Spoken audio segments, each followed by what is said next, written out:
ನಮಸ್ತೆ ಎಲ್ಲರಿಗೂ ನಮ್ಮ ಚಾನಲ್ಗೆ ಸ್ವಾಗತ. ನಿಮಗೆಲ್ಲರಿಗೂ ಇವತ್ತು ಯಾವುದೇ ಕುಕ್ಕಿಂಗ್ ಮಾಡ್ತಾಯಿಲ್ಲ, ಕೆಲವೊಂದು ಅಡುಗೆ ಮನೆ ಟಿಪ್ಸ್ ಹೇಳ್ಕೊಡ್ತಾ ಇದ್ದೀನಿ. ನಾನು ನಿಮಗೆ ತೋರಿಸ್ತಾ ಇದ್ದೀನಿ, ನನಗೆ ಗೊತ್ತಿರೋದು ನಾನು ನಿಮಗೆ ವಿಡಿಯೋ ಮಾಡಿ ತೋರಿಸ್ತಾ ಇದ್ದೀನಿ. ದಯವಿಟ್ಟು ನಿಮಗೆ ರಿಕ್ವೆಸ್ಟ್ ಮಾಡಿ ಕೇಳ್ಕೊತೀನಿ, ಸಬ್ಸ್ಕ್ರೈಬ್ ಮಾಡಿ ಸಪೋರ್ಟ್ ಮಾಡಿ. ನನ್ನ ಚಾನಲ್ಗೆ ಒಳ್ಳೆ ಟಿಪ್ಸ್ಗಳು ತಗೊಬರ್ತೀನಿ ಇನ್ನು ಮುಂದೆ. ದಯವಿಟ್ಟು ಸಪೋರ್ಟ್ ಮಾಡಿ. ಆದಷ್ಟು ಫ್ರೆಂಡ್ಸ್ ಆ್ಯಂಡ್ ಫ್ಯಾಮಿಲಿಗೆ ಶೇರ್ ಮಾಡೋದನ್ನು ಮರಿಬೇಡಿ.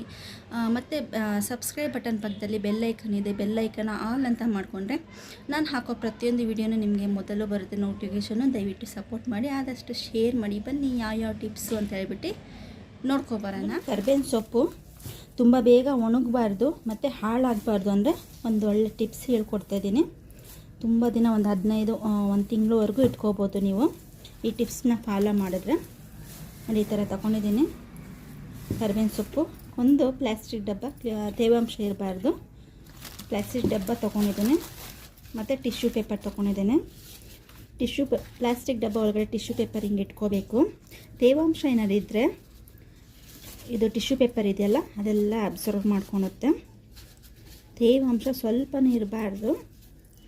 ಈ ಸೊಪ್ಪಲ್ಲಿ ಏನಿರುತ್ತೆ ಅದು ಟಿಶ್ಯೂ ಪೇಪರ್ ಹೀರ್ಕೊಳುತ್ತೆ. ಈ ಥರ ನೀವು ಮಾಡಿದ್ರು ನೀವು 1 ತಿಂಗಳವರೆಗೂ ಕರಿಬೇವಿನ ಸೊಪ್ಪು ಯೂಸ್ ಮಾಡ್ಕೋಬೋದು. ಯಾವುದೇ ರೀತಿ ಒಣಗಲ್ಲ, ಕೆಡೋದು ಇಲ್ಲ. ನಾನು ಜಾಸ್ತಿ ತಗೊಬಂದರೆ ಈ ಥರನೇ ನಾನು ಮಾಡ್ಕೊಳೋದು. ನೋಡಿ, ಈ ಥರ ಫುಲ್ ಟಿಶ್ಯೂ ಪೇಪರಲ್ಲಿ ಫುಲ್ ಕವರ್ ಮಾಡ್ಕೋತೇನೆ. ಕವರ್ ಮಾಡಿಕೊಂಡು ಈ ಥರ ಸುಲ್ಡಿ ಈ ಥರ ಸುಲ್ಡಿ ಹಾಕೋತೇನೆ. 1 ತಿಂಗಳವರೆಗೂ ಬರುತ್ತೆ ನನಗೆ, ಏನು ಒಣಗಲ್ಲ, ಕೆಡಲ್ಲ.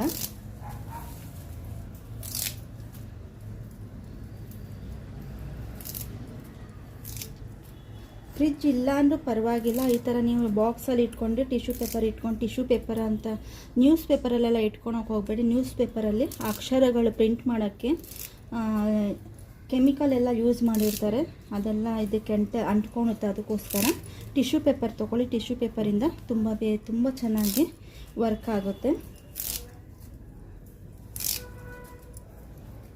ನಾನೆಲ್ಲನೂ ಇದೇ ರೀತಿ ಮಾಡ್ಕೊಂಡು ಇಟ್ಕೋತೀನಿ. ಸುಮಾರು 1 ತಿಂಗಳವರೆಗೂ ನಾನು ಕರಿಬೇವಿನ ಸೊಪ್ಪು ಈ ಥರ ಸ್ಟೋರ್ ಮಾಡಿ ಇಟ್ಕೋತೇನೆ.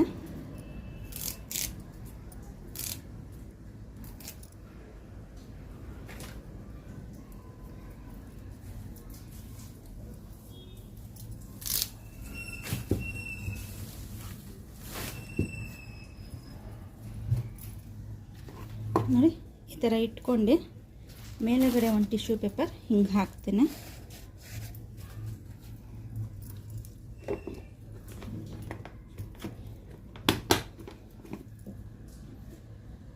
ಈ ಟಿಪ್ಸು ನಿಮಗೆ ಇಷ್ಟ ಆದಲ್ಲ ಲೈಕ್ ಮಾಡಿ, ಕಮೆಂಟ್ ಮಾಡಿ, ದಯವಿಟ್ಟು ಸಬ್ಸ್ಕ್ರೈಬ್ ಮಾಡ್ಕೊಂಡು ನೋಡಿ. ಮತ್ತೊಂದು ಟಿಪ್ಸು, ನೀವು ದಿನನಿತ್ಯ ಅಕ್ಕಿನ ಯೂಸ್ ಮಾಡ್ತಾ ಇರ್ತೀರ. ಅಕ್ಕಿನ ತೊಳೆದು ನೀವು ಸಿಂಕ್ಗೂ ಎಲ್ಲರೂ ಬಿಸಾಡ್ತಾ ಇರ್ತೀರ ನೀರನ್ನು. ಈ ನೀರನ್ನು ಬಿಸಾಡೋ ಬದಲು ಗಿಡಕ್ಕೆ, ನೀವು ಹೂವಿನ ಗಿಡಕ್ಕೆ ಹೊರಗಡೆ ಏನು ಹಾಕಿರ್ತೀರ ಗಿಡಗಳು, ಅದಕ್ಕೆ ನೀವು ಹಾಕಿದ್ರೆ ಗಿಡಗಳು ಚೆನ್ನಾಗಿ ಬರುತ್ತೆ, ಹೂಗಳು ಹಣ್ಣುಗಳೆಲ್ಲ ಚೆನ್ನಾಗಿ ಬರುತ್ತೆ. ಮತ್ತು ಇದು ಒಂದ್ಸಲಿ ತೊಳೆದಾದ್ಮೇಲೆ ಸೆಕೆಂಡ್ ಟೈಮ್ ತೊಳಿತೀರಲ್ಲ, ಆ ನೀರಲ್ಲಿ ನೀವು ತಲೆ ಕೂದಲಲ್ಲಿ ನೀವು ಸ್ಪ್ರೇ ಮಾಡಿಕೊಂಡ್ರೆ ಈ ನೀರನ್ನು ತಲೆ ಕೂದಲು ದಟ್ಟವಾಗಿ ಬೆಳೆಯುತ್ತೆ, ತುಂಬ ಚೆನ್ನಾಗಿ ಬರುತ್ತೆ. ಮತ್ತು ಮುಖನೂ ತೊಳಿತಾರೆ. ಪಿಂಪಲ್ಗಳೆಲ್ಲ ತುಂಬ ಇರುತ್ತೆ ನೋಡಿ ಫೇಸಲ್ಲೆಲ್ಲನೂ. ಅವರು ಈ ನೀರನ್ನು ಇಟ್ಕೊಂಡು ಸ್ಟೋರ್ ಮಾಡಿ ಇಟ್ಕೊಂಡು ಪದೇ ಸ್ಪ್ರೇ ಮಾಡ್ತಾಯಿದ್ರೆ ಫೇಸಿಗೆ ಆ ಮಾರ್ಕೆಲ್ಲ, ಪಿಂಪಲ್ ಮಾರ್ಕೆಲ್ಲ ಹೋಗುತ್ತೆ, ಮುಖ ಫೇರ್ನೆಸ್ ಆಗಿ ಬರುತ್ತೆ, ಪಿಂಪಲ್ ಮಾರ್ಕೆಲ್ಲ ಆಲ್ಮೋಸ್ಟ್ ಹೋಗುತ್ತೆ. ನೋಡಿ ಎಷ್ಟು ಯೂಸ್ಫುಲ್ ಟಿಪ್ಸ್ ಅಲ್ವಾ ಇದು. ಅಕ್ಕಿ ತೊಳೆದಿದ್ದ ನೀರಲ್ಲಿ ಎಷ್ಟೆಲ್ಲ ಇದಿದೆ ನೋಡಿ ಯೂಸು.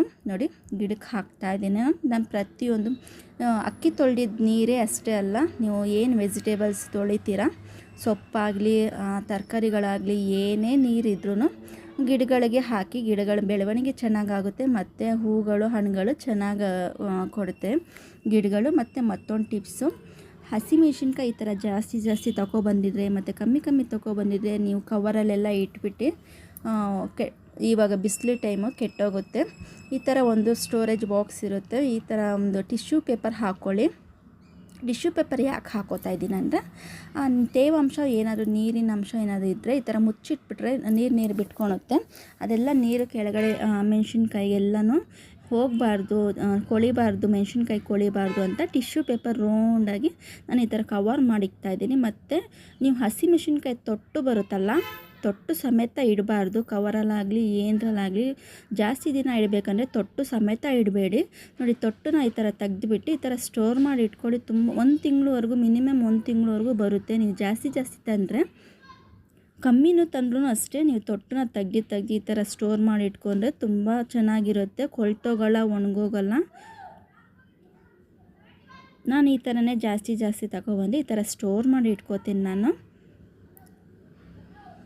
ಏನಾದ್ರು ನೀರು ಬಿಟ್ಕೊಳೋದು ಅಂತ ಇದ್ದರೆ ಟಿಶ್ಯೂ ಪೇಪರ್ ಇದು ಅಬ್ಸರ್ವ್ ಮಾಡ್ಕೊಳುತ್ತೆ. ಮೆಣಸಿನ್ಕಾಯಿ ಚೆನ್ನಾಗಿರುತ್ತೆ 1 ತಿಂಗಳವರೆಗೂ. ನೋಡಿ, ಈ ಥರ ನಾನು ಸ್ಟೋರ್ ಮಾಡಿ ಇಟ್ಕೋತೀನಿ ನಾನು.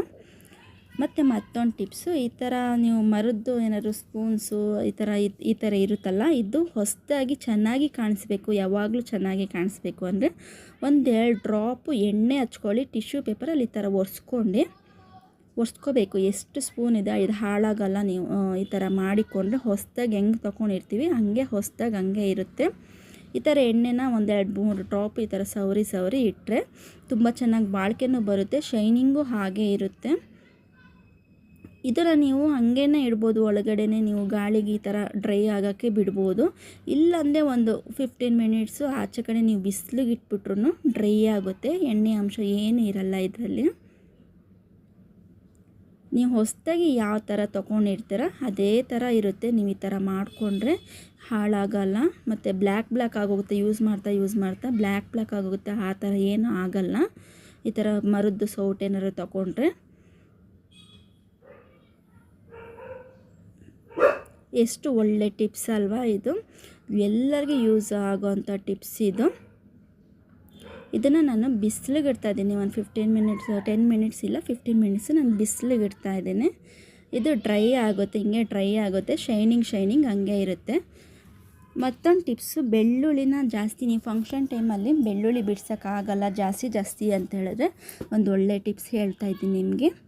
ನೋಡಿ, ಈ ಥರ ಬೆಳ್ಳುಳ್ಳಿನ ಈ ಥರ ಸಪ್ರೇಟ್ ಮಾಡ್ಕೊಳ್ಳಿ. ಎಸ್ಲನ್ನ ಒಂದೇ ಸಲ ಈ ಥರ ಬಿಡ್ಸೋಕ್ಕಾಗಲ್ಲ, ಅದಕ್ಕೋಸ್ಕರ 1-2 ಡ್ರಾಪ್ ಎಣ್ಣೆ ಹಾಕ್ಕೊಳ್ಳಿ ಕೈಗೆ.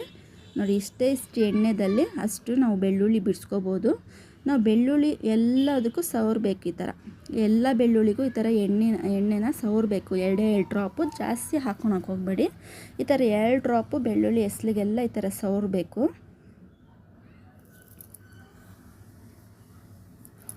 ಇದು ಬೆಳ್ಳುಳ್ಳಿ ಸಿಪ್ಪೆ ಬೇಗ ಬಿಡಿಸ್ಬೇಕು ಅಂದರೆ ಇದು ಟಿಪ್ಸ್. ಇದು ಒಂದು ಕರ್ಚೀಫ್ ಸಹಾಯ, ಇಲ್ಲಾಂದರೆ ಈ ಥರ ಟವಲ್ಲು, ಈ ಥರ ಏನಾದರೂ ಇದ್ರೆ ಒಂದು ಕವರ್ ಆದರೂ ಪರವಾಗಿಲ್ಲ, ಯಾವುದಾದ್ರೂ ಈ ಥರ ಹಾಕ್ಕೊಳ್ಳಿ. ಈ ಥರ ಮಧ್ಯಭಾಗಕ್ಕೆ ಎಣ್ಣೆ ಸವರ್ಕೊಂಡು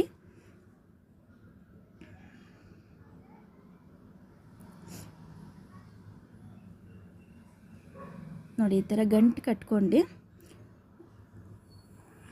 ಲೈಟಾಗಿ ಈ ಥರ ಎತ್ತೆ ಹಿಂಗೆ ಹಾಕಿದ್ರೆ ಸಿಪ್ಪೆಲ್ಲ ಬಿಡಿಸ್ಕೊಬಿಡುತ್ತೆ.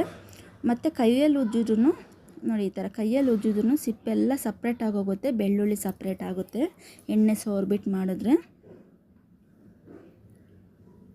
ಕೆಲಸ ಕಮ್ಮಿ ಆಗುತ್ತೆ ನಿಮಗೆ ಈ ಥರ ಮಾಡಿಕೊಂಡ್ರೆ. ನಿಮಗೆ ಒಳ್ಳೆ ಟಿಪ್ಸ್ಗಳು ನೀವು ಫಾಲೋ ಮಾಡ್ತಾಯಿದ್ರೆ.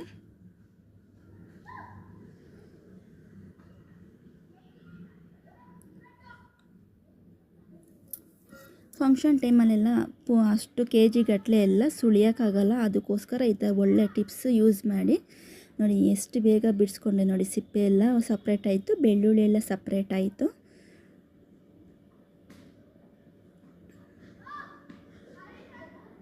ನೀವು ಜಿಂಜರ್ ಗಾರ್ಲಿಕ್ ಪೇಸ್ಟ್ ಮಾಡೋವಾಗೂ ಸಿಪ್ಪೆ ಎಲ್ಲ ಜಾಸ್ತಿ ಬಿಡಿಸ್ಬೇಕು ಅಂದರೆ ಈ ಟಿಪ್ಸು ಫಾಲೋ ಮಾಡಿ. ತುಂಬ ಯೂಸ್ ಆಗುತ್ತೆ, ತುಂಬ ಬೇಗ ಕೆಲಸ ಕಮ್ಮಿ ಆಗುತ್ತೆ, ಟೈಮಿಂಗ್ ಸೇವ್ ಆಗುತ್ತೆ ನಿಮಗೆ.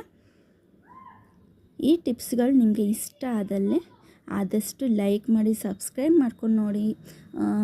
ದಯವಿಟ್ಟು ಶೇರ್ ಮಾಡಿ ಫ್ರೆಂಡ್ಸ್ ಆ್ಯಂಡ್ ಫ್ಯಾಮಿಲಿಗೆ. ಇನ್ನೂ ಒಳ್ಳೆ ಟಿಪ್ಸ್ದೊಂದಿಗೆ ನಾನು ವಿಡಿಯೋ ಮಾಡಿ ನಾನು ತಗೊಬರ್ತೇನೆ. ಕಮೆಂಟ್ ಮಾಡಿ ಹೇಗೆ ಅನಿಸ್ತು ಅಂತ ಹೇಳ್ಬಿಟ್ಟು, ಒಳ್ಳೆ ಟಿಪ್ಸ್ ಹೇಗಂತು ಅಂತ ಹೇಳ್ಬಿಟ್ಟು ನೀವು ಕಮೆಂಟ್ ಮೂಲಕ ನನಗೆ ತಿಳಿಸಿ. ಈ ವಿಡಿಯೋ ಯಾರನ್ನು ನೋಡಿದ್ರೆ ಅವ್ರಿಗೆಲ್ಲರಿಗೂ ತುಂಬ ಧನ್ಯವಾದಗಳು ನಿಮಗೆ. Thank you.